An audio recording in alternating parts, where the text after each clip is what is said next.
जुन दिन बनायो त्यो दिन पोस्ट पनि गर्न भ्याउँदैन, कति व्यस्त होला के। चिली बोन्डा हिजो बनाएको थिएँ, रेसिपी आज हाल्दैछु। हस्, माछा खुर्सानी लिएर आएँ, मजाले यसलाई धोएर स्लिट गरेको छु। अनि त्यो पछि चाहिँ मैले आलु बोइल गरेर त्यसलाई ग्रेट गरेको छु। आलुलाई लम्पी नभएर राम्रो आलु मिक्स हुन्छ यसरी। सबै मरमसला हाल्ने, धनियाँ हाल्ने, हल्दी, नुन होइन त। अनि मैले चाहिँ अदुवा पनि कुटेर, लसुन अलिकति कुटेर हालेको छु।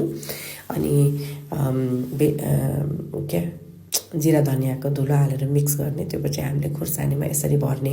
हजुरले फुल राखेर भरे पनि हुन्छ, तर यसपालि चाहिँ मैले आधा आधा गरेर भरेको छु। यसलाई पोषण पनि ठिक्क हुने क्या, आलु धेरै नबस्ने नि त भित्र। अनि यसरी सबै भरिसकेपछि बेसन लिएको छु मैले। अब यो बेसनलाई चाहिँ म बिस्तारै मिक्स गर्छु, अलिअलि पानी हालेर, बिकज हामीलाई बाक्लो घोल चाहियो कि, लाइक सेलरोटी बनाउने जस्तो घोल, त्योभन्दा पातलो चाहिएन हामीलाई। यो चाहिँ मेरो सेलरोटी बनाउने जस्तो घोल रेडी भइसक्यो। अब मैले चाहिँ यसमा खुर्सानी हाल्छु अनि सबैतिरबाट यसलाई कोट गर्छु यसरी।